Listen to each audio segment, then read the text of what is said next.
Bonjour. Dis-moi, est-ce que tu as encore des calendriers de l'Avent? Des calendriers dans une boulangerie? Nous avons des cases avec des numéros de 1 à 24. Donc en fait, on va ouvrir chaque jour, on va ouvrir une case. Et donc on va déguster le chocolat qui est dedans. Les calendriers remplis de chocolat, cela plaît aux enfants. Donc un pour mon fils qui a 19 ans et ma fille qui a 24 ans. 19 et 24 ans, ce n'est pas un peu âgé pour avoir son calendrier?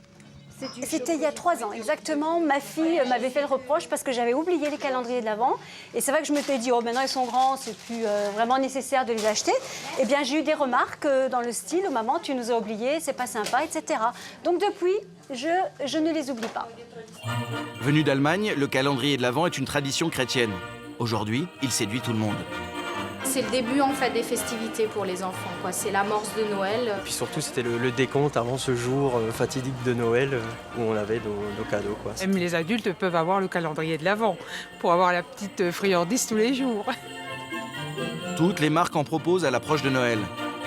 Avec des friandises, des jouets et même des croquettes destinées aux chiens et aux chats.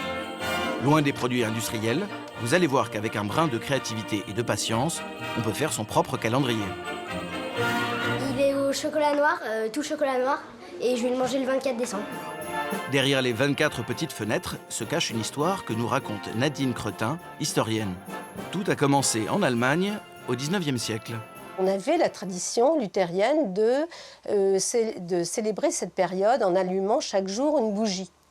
Et finalement, d'autres familles ont pris un peu cette tradition en donnant des images à l'enfant pour que l'enfant patiente justement toutes ces journées qui précèdent Noël.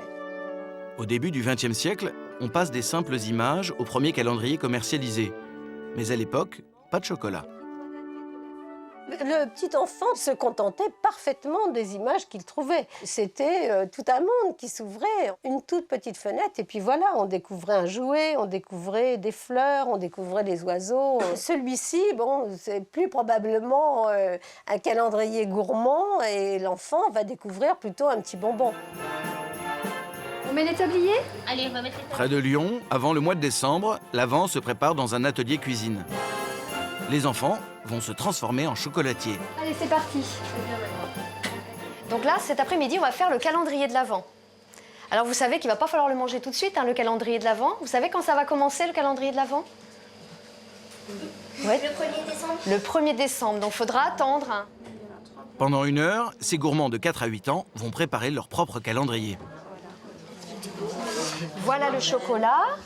Alors, tu le préfères lequel, de chocolat? Le chocolat noir. Le chocolat noir? Allez, ben on va commencer par du chocolat noir. Donc tu vas prendre le petit doseur et tu vas appuyer pour faire couler le chocolat ou remplir le moule. Il y a des domaines où les enfants apprennent très vite. En fait, on met du chocolat dedans et on tapote. Il ne faut pas en mettre trop. Christine Grosjean a lancé cet atelier pour permettre aux enfants de déguster des chocolats de qualité. C'est vrai que là, on a du chocolat d'artisan, donc ce que propose un artisan chocolatier. En général, un chocolat au lait industriel, on va être sur 30% de cacao. Et là, on va être sur plutôt un 40% de cacao. Bon, il y a quand même déjà 10% de moins en sucre. Hein. Un avis partagé par les mamans. Pour lever les enfants, quand on approche des vacances de Noël où ils commencent à être fatigués, on leur dit il y a la case à ouvrir. Donc ça, c'est motivant. Je pense qu'elle arrivera à résister sans problème. Mais elle pourrait, au contraire, ne pas les manger parce qu'elle voudrait les garder, je pense. Elle est plus comme ça. Pas si sûr. Après 10 minutes au frais... Alors le voilà, notre calendrier de l'Avent. Vous avez vu? Hein? Il sera dedans. C'est les chocolats que j'ai faits qui ont durci et du coup ça donne ça. Et puis maintenant je vais les mettre dans le calendrier.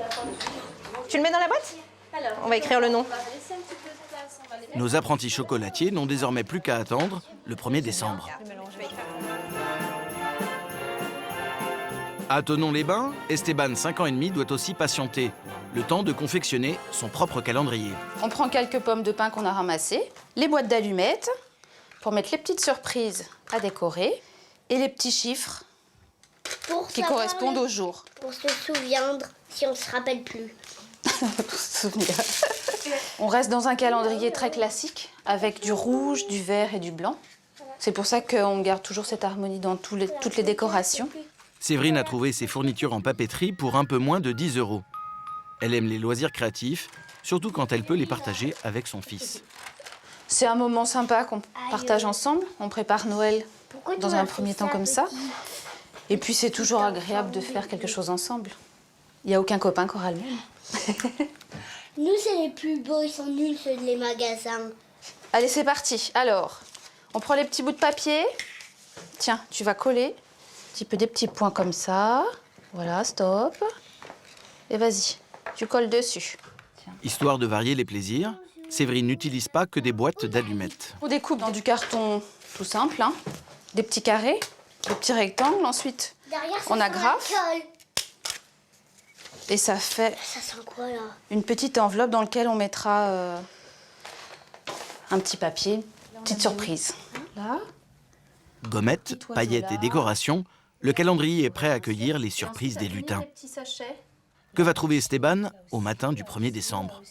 Il va y avoir des choses que j'aime bien faire, mais que des fois on m'interdit. Un matin, il va ouvrir la petite boîte et dedans, il y aura soupe interdite. Donc le soir, il va me le ressortir en me disant « Ah ah, pas de soupe ce soir !»